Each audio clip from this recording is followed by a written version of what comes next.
Hello everyone, welcome to MCVS way of teaching CBSE. இன்னைக்கு நம்ம என்ன பார்க்க போறோம் அப்படின்னா class 6th maths chapter 7 fraction தான் பார்க்க போறோம். ஏற்கனவே பார்ட் 1 up to 5 வரைக்கும் அப்லோட் பண்ணியிருக்கோம். வேணுங்கிறவங்க டிஸ்கிரிப்ஷன்ல லிங்க் இருக்கு, செக் பண்ணிக்கோங்க.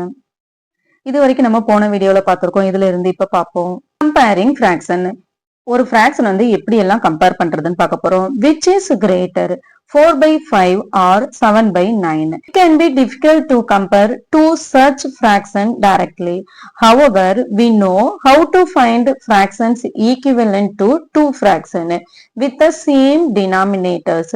Let us see how we can use it. இப்போ வந்து ரெண்டு ஃபிராக்ஷன் இருக்கு. அந்த ரெண்டு ஃபிராக்ஷன்லயே வந்து எது வந்து கிரேட்டரா இருக்கு அப்படிங்கறத நம்ம எப்படி வந்து செக் பண்ணுவோம். அந்த ஃபிராக்ஷன்ஸ்க்கு வந்து ஈக்குவலன்ட் ஃபிராக்ஷன் கண்டுபிடிச்சு அதுக்கப்புறம் டினாமினேட்டர் வந்து சேமா ஆக்கினதுக்கு அப்புறம் தான் அந்த ஃபிராக்ஷன் வந்து நம்ம கம்பேர் பண்ணுவோம். இப்போ இங்க வந்து 4/5 அப்படின்னு ஒரு ஃபிராக்ஷன் இருக்கு, 7/9 அப்படின்னு ஒரு ஃபிராக்ஷன் இருக்கு. இருக்கு டினாமினேட்டர் 5 இருக்கு, இங்க டினாமினேட்டர் 9 இருக்கு. டினாமினேட்டர் சேமா இருக்கா இல்ல டிஃபரெண்டா தான் இருக்கு. அப்போ என்ன செய்யணும், 5 ஓட ஏதாவது ஒரு நம்பரை நம்ம மல்டிபிள் பண்ணா 9 வருமான்னு செக் பண்ணணும். 5 ஓட ஏதாவது ஒரு நம்பரை மல்டிபிள் பண்ணும்போது 9 வருமா, வராது. அதே மாதிரி 9 ஓட ஏதாவது ஒரு நம்பரை மல்டிபிள் பண்ணும்போது 5 வருமா, வராது. அப்ப நம்ம டினாமினேட்டர் சேம் ஆக்கணும்னா என்ன செய்யணும், டினாமினேட்டர் ரெண்டையுமே மல்டிபிள் பண்ணணும். 9ஐயும் 5ஐயும் மல்டிபிள் பண்ணா என்ன வரும், 45 வரும். அப்ப டினாமினேட்டர் ரெண்டுமே என்னவாதான் இருக்கும், 45 தான் இருக்கும். அப்ப நியூமரேட்டர் எப்படி கண்டுபிடிக்கிறது, இப்ப இங்க டினாமினேட்டர் 45 வரணும் அப்படின்னா 5 ஓட நம்ம எந்த நம்பரை மல்டிபிள் பண்ணா 45 வரும், 5 ஓட 9 மல்டிபிள் பண்ணா 45 வரும். அப்போ டினாமினேட்டரை நம்ம 9ஆல மல்டிபிள் பண்றோம் அப்படின்னா நியூமரேட்டரையும் 9ஆல மல்டிபிள் பண்ணணும். அப்போ 4 9s are 36. அப்போ 4/5 ஓட ஈக்குவலன்ட் ஃபிராக்ஷன் என்னவா இருக்கும், 36 divided by 45 இருக்கும். நெக்ஸ்ட் 7/9. 9 ஓட எந்த நம்பரை மல்டிபிள் பண்ணா 45 கிடைக்கும், 9 ஓட 5 மல்டிபிள் பண்ணா 45 கிடைக்கும். அப்ப நியூமரேட்டரையும் 5ஆல மல்டிபிள் பண்ணணும், டினாமினேட்டரையும் 5ஆல மல்டிபிள் பண்ணணும். 7 5s are 35, 9 5s are 45. இப்ப இந்த ரெண்டு நம்பரையும் செக் பண்ணும்போது எப்படி தெரியுது, which is greater, 4/5 is greater. அப்போ 4/5 is greater than 7/9 எழுதணும். நம்ம பார்த்த உடனே இங்க 4 இருக்கு, இங்க 7 இருக்கு, அப்ப இதுதான் கிரேட்டர்னு சொல்லி போட்டுற கூடாது. 45 is a common multiple of 5 and 9. So we can use 45 as a common denominator. இப்ப நம்ம இன்னொரு பேர் வந்து ட்ரை பண்ண போறோம். இந்த பேரோட டினாமினேட்டர் காமன் ஃபேக்டர் வந்து எப்படி கண்டுபிடிக்கிறதுன்னு பார்க்க போறோம்.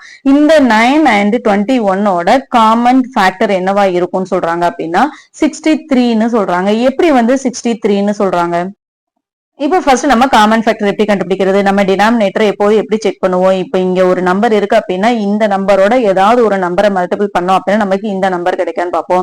9ஓட ஒரு நம்பரை மல்டிபிள் பண்ணா 21 வருமா, வராது. 21ஓட ஏதாவது ஒரு நம்பரை மல்டிபிள் பண்ணா 9 வருமா, வராது. அப்ப நம்ம என்ன செய்வோம், இந்த ரெண்டு நம்பரையும் நம்ம மல்டிபிள் பண்ணி போடுவோம். 21 9 மல்டிபிள் பண்ணா என்ன வரும், 19 is 9, 9 2s are 18. அப்போ 189 வருது. இந்த ரெண்டு நம்பரோட காமன் ஃபேக்டர் என்னவா இருக்கும், 189 இருக்கும். இது வந்து ரொம்ப பெரிய நம்பரா இருக்கு இல்லையா, இது வந்து நம்ம 9ஓட எந்த நம்பரை மல்டிபிள் பண்ணா 189 வரும் அப்படிங்கிறது நமக்கு கண்டுபிடிக்கிறது கஷ்டம் இல்லையா. அதுக்கு என்ன செய்ய போறோம் அப்படின்னா நம்ம இன்னொரு மெத்தட் பார்க்க போறோம். இன்னொரு மெத்தட் என்ன அப்படின்னா 9க்கும் 21க்கும் நம்ம எல்சிஎம் எடுக்க போறோம். எல்சிஎம் எப்படி எடுக்கிறது, இப்ப 9 and 21 ரெண்டுக்கும் காமனா எந்த டேபிளால நம்ம டிவைட் பண்ண முடியும் பார்க்க போறோம். ரெண்டுக்கும் காமனா எந்த டேபிள் யூஸ் பண்ணலாம், 3 டேபிள் வந்து யூஸ் பண்ணலாம். அப்போ 3 3s are 9, 7 3s are 21. திரும்ப இது எந்த டேபிளால போட முடியும், காமனா எந்த டேபிளுமே இல்ல. அப்போ 3 7 அப்படியே வச்சுக்கிறோம். இப்ப என்ன செய்யறோம் அப்படின்னா இந்த மூணு நம்பரையும் நம்ம மல்டிபிள் பண்றோம். 3 multiple by 3 multiple by 7. இதை மல்டிபிள் பண்ணா என்ன வரும், 3 3s are 9, 9 7s are 63. அப்ப இந்த ரெண்டு நம்பரோட காமன் ஃபேக்டர் என்னவா இருக்கும், 63 இருக்கும். நம்ம 9ஓட எந்த நம்பரை மல்டிபிள் பண்ணா நமக்கு 63 கிடைக்கும், 9ஓட 7 மல்டிபிள் பண்ணா நமக்கு 63 கிடைக்கும். அப்ப நியூமரேட்டர் அண்ட் டினாமினேட்டர் ரெண்டையுமே நம்ம 7ஆல மல்டிபிள் பண்றோம். 7 7s are 49, 9 7s are 63. இப்ப 17 and 21 வந்து எடுத்துக்கிறோம். 21 வந்து எதால மல்டிபிள் பண்ணா 63 வரும், 21 3ஆல மல்டிபிள் பண்ணா 63 வரும். நியூமரேட்டர் அண்ட் டினாமினேட்டர் ரெண்டையுமே நம்ம 3ஆல மல்டிபிள் பண்றோம். மல்டிபிள் பண்ணா என்ன வரும், 17 3s are 51, 21 3s are 63. அப்ப இது ரெண்டையும் கம்பேர் பண்ணும்போது which is greater, 51 divided by 63 is greater. எந்த நம்பர் தான் கிரேட்டரா இருக்கும், 17 divided by 21 தான் கிரேட்டரா இருக்கும். அப்போ 7/9 is less than 17 divided by 21. Let's summarize. Steps to compare the sizes of two or more given fraction. 2 or அதுக்கு மேல வந்து fraction கொடுத்திருந்தாங்க அப்படின்னா அதை வந்து எப்படி கம்பேர் பண்றதுன்னு பார்க்க போறோம். Step 1, first என்ன பண்ணணும்?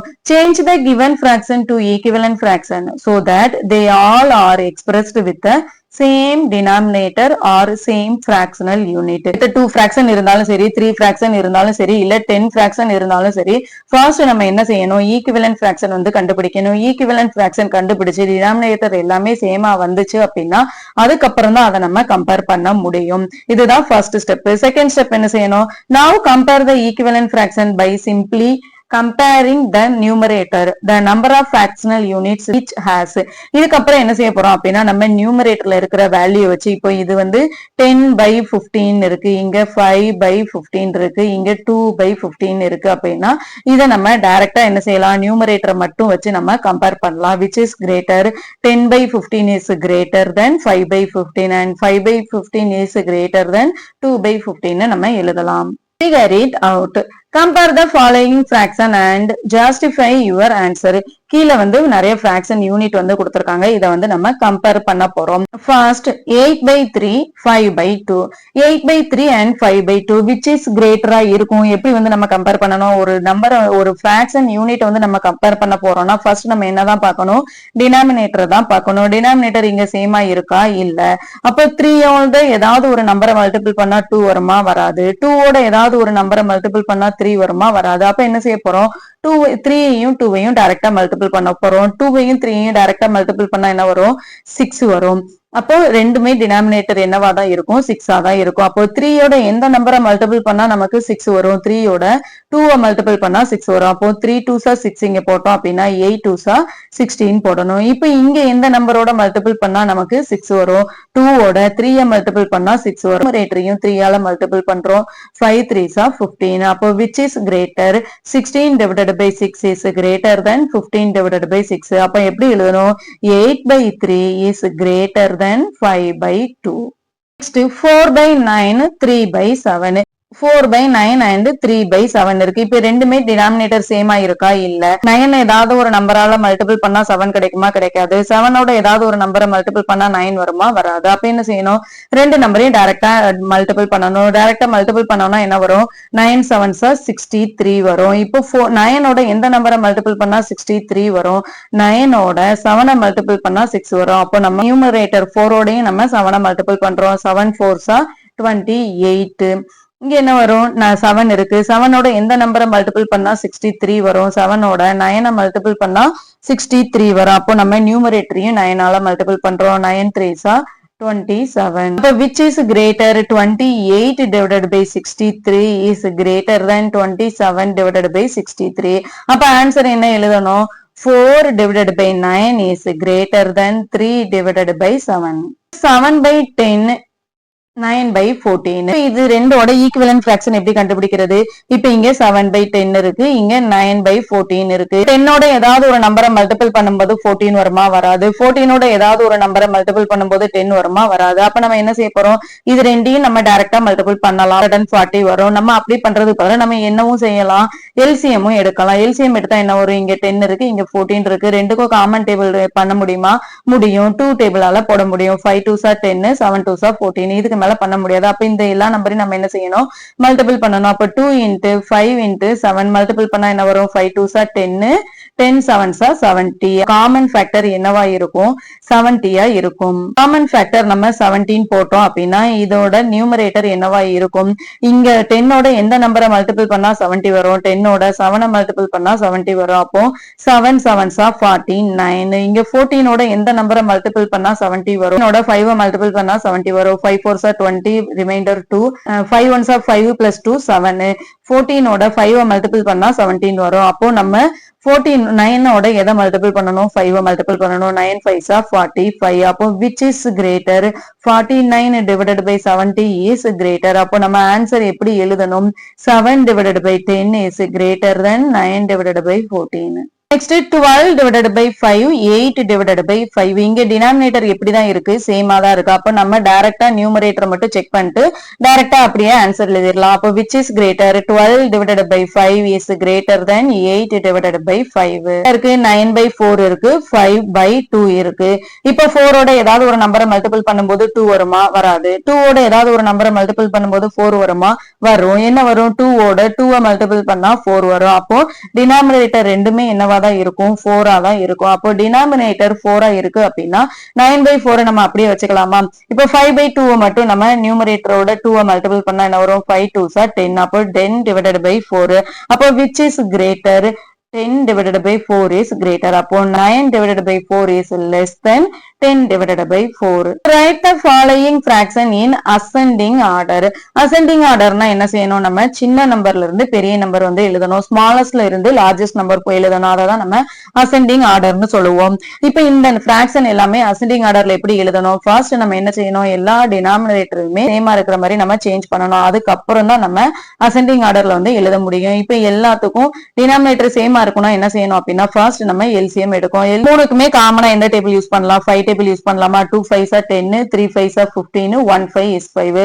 அப்ப இந்த 2 ஏதாவது நம்ம சிம்பிளிஃபை பண்ண முடியுமா? முடியாது. 3 சிம்பிளிஃபை பண்ண முடியுமா? முடியாது. அப்ப இது எல்லா நம்பரையும் நம்ம அப்படியே மல்டிபிள் பண்ணிக்கிறோம். வரும் 5 2s are 10, 10 3s are 30. அப்போ டினாமினேட்டர் என்னதான் வரும்? 30 தான் வரும். அப்ப டினாமினேட்டர் 30 வரணும்னா நம்ம என்ன செய்யணும்? 3 ஆல மல்டிபிள் பண்ணணும். அப்ப இங்க 3 ஆல மல்டிபிள் பண்றோம் அப்படின்னா நியூமரேட்டரையும் 3 ஆல மல்டிபிள் பண்ணணும். அப்போ 7 3s are 21.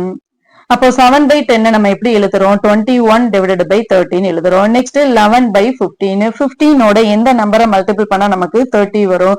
15 ஓட 2 மல்டிபிள் பண்ணா 30 வரும். அப்போ 11 2 ஆல மல்டிபிள் பண்ணா என்ன வரும்? 22 divided by 13 வரும். நீங்க என்ன இருக்கு? 2 by 5 இருக்கு. 5 எதால மல்டிபிள் பண்ணா 30 வரும்? 5 6 ஆல மல்டிபிள் பண்ணா 30 வரும். 6 2s are 12. அப்போ 12 divided by 30 இருக்கும். அப்போ இது அசெண்டிங் ஆர்டர்ல எப்படி எழுதுறது? அசெண்டிங் ஆர்டர் அப்படிங்கும்போது நம்ம ஸ்மாலஸ்ட்ல இருந்து லார்ஜஸ்ட் போனோம். அப்போ அசெண்டிங் ஆர்டர் எப்படி எழுதணும்? 12 divided by 30, next 21 divided by 30, next 22 divided by 30. அப்ப நம்ம அசெண்டிங் ஆர்டர்ல எப்படி எழுதணும்? 2 by 5, 7 by 10, next 11 by 15. Next 19 divided by 24, 5 divided by 6, 7 divided by 12. இதுக்கு என்ன செய்யறோம் அப்படின்னா ஃபர்ஸ்ட் நம்ம எல்சிஎம் எடுக்கிறோம். எல்சிஎம் எப்படி எடுக்கிறது? 24, 6, 12. இது எல்லாத்துக்குமே காமனா என்ன டேபிள் யூஸ் பண்ணலாம்? 3 டேபிள் யூஸ் பண்ணலாமா? 3 டேபிள் யூஸ் பண்ணா என்ன வரும்? 24, 8 3s are 24, 2 3s are 6, 4 3s are 12. திரும்ப காமனா எந்த டேபிள் யூஸ் பண்ணலாம்? 2 டேபிள் யூஸ் பண்ணலாமா? 4 2s are 8, 1 2 is 2, 2 2s are 4. திரும்ப 2 டேபிள் யூஸ் பண்ணலாமா? 2 2s are 4, 1 1. அப்ப இந்த திரும்ப சிம்பிளிஃபை பண்ண முடியுமா? முடியாது. அப்ப இது எல்லாத்தையும் மல்டிபிள் பண்ணா என்ன வரும்? 3 multiple by 2 multiple by 2 multiple by 2. 2 2s are 4, 4 2s are 8, 8 3s are 24. அப்ப எல்சிஎம் என்னவா இருக்கும்? டினாமினேட்டர் எல்லாமே 24 இருக்கும். அப்போ 19 by 24 நம்ம அப்படியே வச்சுக்கலாமா? இப்போ 5 by 6 இருக்கு. நமக்கு 24 வரணும்னா 6 ஓட எந்த நம்பரை மல்டிபிள் பண்ணா நமக்கு 24 வரும்? 6 ஓட 4 மல்டிபிள் பண்ணா நமக்கு 24 வரும். 5 ஓட 4 மல்டிபிள் பண்ணா என்ன வரும்? 5 4s are 20 divided by 24 இருக்கும். Next 7 by 12. 12 ஓட எந்த நம்பரை மல்டிபிள் பண்ணா 24? 2 மல்டிபிள் பண்ணா 24 வரும். அப்போ 7 2s are 14 divided by 24. அப்போ இதை நம்ம அசெண்டிங் ஆர்டர்ல எப்படி எழுதுறது? அசெண்டிங் ஆர்டர் அப்படிங்கும்போது ஸ்மாலஸ்ட்ல இருந்து லார்ஜஸ்ட் போனோம். அப்போ 14 divided by 24 less than 19 divided by 24 is less than 20 divided by 24. அப்ப நம்ம இதை எப்படி எழுதணும்? 7 by 12 less than 19 divided by 24 less than 5 by 6 ன்னு எழுதணும். Write the following fraction in descending order. Descending orderமே நம்ம எப்படிதான் கண்டுபிடிக்கணும்? நம்ம எல்லா நம்பருக்கும் எல்சிஎம் எடுத்து டினாமினேட்டர் எல்லாத்தையும் சேம் ஆக்கிட்டு அதுக்கப்புறம் லார்ஜஸ்ட்ல இருந்து ஸ்மாலஸ்ட் நம்பர் வந்து நம்ம எழுதணும். அப்ப இங்க என்ன இருக்கு? 16, 8, 432 இருக்கு. இப்ப இது எல்லாத்துக்குமே நம்ம காமனா என்ன டேபிள் வந்து யூஸ் பண்ணலாம்? எல்லாத்துக்குமே காமனா நம்ம 4 டேபிள் வந்து யூஸ் பண்ணலாமா? 4 டேபிளால டிவைட் பண்ணோம்னா என்ன வரும்? 4 4s are 16, 2 4s are 8, 1 4 is 4, 8 4s are 32. திரும்ப என்ன செய்யலாம்? 2 டேபிளால மல்டிபிள் பண்ணலாமா? 2 டேபிளால டிவைட் பண்ணா என்ன வரும்? 2 2s are 4, 1 2 is 2, 1 2 is 2, 4 2s are 8. திரும்ப 2 டேபிள் 1 1 1 2 வரும். இப்ப இது எல்லாத்தையும் மல்டிபிள் பண்ணா என்ன வரும்? 4 into 2 into 2 into 2. 2 2s are 4, 4 2s are 8, 8 4s are 32. அப்போ டினாமினேட்டர் என்னவா இருக்கும்? 32 இருக்கும். அப்ப நம்ம 17 divided by 32 அப்படியே வச்சுக்கலாம். 5 divided by 16 நம்ம எப்படி மாத்துறது? 16 ஓட எதை மல்டிபிள் பண்ணா 32 வரும்? 16 ஓட 2 மல்டிபிள் பண்ணா 32 வரும். அப்போ 25 2 மல்டிபிள் பண்ணா என்ன வரும்? 50 வரும். Next 7 by 8. 8 ஓட எதை மல்டிபிள் பண்ணா 32 வரும்? 8 ஓட 4 மல்டிபிள் பண்ணா 32 வரும். அப்போ 7 4s are 28 divided by 32. next 13 divided by 4. 4 ஓட எதை மல்டிபிள் பண்ணா 32 வரும்? 4 ஓட 8 மல்டிபிள் பண்ணா 32 வரும். அப்போ 13 ஓட 8 மல்டிபிள் பண்ணா என்ன வரும்? 104 divided by 32 வரும். இப்ப இதை டிசெண்டிங் ஆர்டர்ல எப்படி எழுதுறது? 104 divided by 32 is greater than 50 divided by 32 is greater than 28 divided by 32 is greater than 17 divided by 32. So 13 divided by 4 is greater than 25 divided by 16 is greater than 7 divided by 8 is greater than 17 divided by 32. 3 by 4, 12 by 5, 7 by 12, 5 by 4. இப்ப இது எல்லாத்துக்குமே நம்ம LCM எப்படி கண்டுபிடிக்கலாம்? 4, 5, 12, 4 இது எல்லாமே காமனா நம்ம 4 டேபிள்ல சிம்பிளிஃபை பண்ணலாமா? 1 4 is 4, 5, 3 4s are 12, 1. இப்ப இதை 5 3 சிம்பிளிஃபை பண்ண முடியுமா? முடியாது. அப்ப நம்ம என்ன செய்யலாம்? 4 5 3 இது எல்லாத்தையுமே டைரக்டா மல்டிபிள் பண்ணலாம். 5 4s are 20, 23s are 60. அப்போ டினாமினேட்டர் என்னவா இருக்கும்? 60 இருக்கும். இங்க 3 by 4 இருக்கு. 4 ஓட எந்த நம்பரை மல்டிபிள் பண்ணோம்னா நமக்கு 60 வரும்? 15 மல்டிபிள் பண்ணா நமக்கு 60 வரும். அப்போ 3 ஓட 15 மல்டிபிள் பண்ணா என்ன வரும்? 3 15s are 45 வரும். நெக்ஸ்ட் 5 ஓட எதை மல்டிபிள் பண்ணா 60 வரும்? 5 ஓட 12 மல்டிபிள் பண்ணா 60 வரும். அப்போ 12 12s are 144 divided by 60 வரும். Next 7 by 12. 12 ஓட எதை மல்டிபிள் பண்ணா நமக்கு 60 வரும்? 12 ஓட 5 மல்டிபிள் பண்ணா 60 வரும். 7 5s are 35 divided by 60. Next 5 by 4. 4 ஓட எந்த நம்பரை மல்டிபிள் பண்ணா நமக்கு 60 வரும்? 4 ஓட 15 மல்டிபிள் பண்ணா நமக்கு 60 வரும். அப்போ 5 15 மல்டிபிள் பண்ணா என்ன வரும்? 75 divided by 60 வரும். இப்ப நமக்கு என்ன எழுத சொல்லிருக்காங்க? டிசெண்டிங் ஆர்டர்ல எழுத சொல்லிருக்காங்க. டிசெண்டிங் ஆர்டர்ல எழுதணும் அப்படின்னா நம்ம என்ன செய்யணும்? பெரிய நம்பர்ல இருந்து சின்ன நம்பர் எழுதணும். அப்ப என்ன வரும்? 144 divided by 60 is greater than 75 divided by 60 is greater than 45 divided by 60 is greater than 35 divided by 60. Number எப்படி எழுதணும்? 12 divided by 5 is greater than 5 divided by 4 is greater than 3 divided by 4 is greater than 7 divided by 12.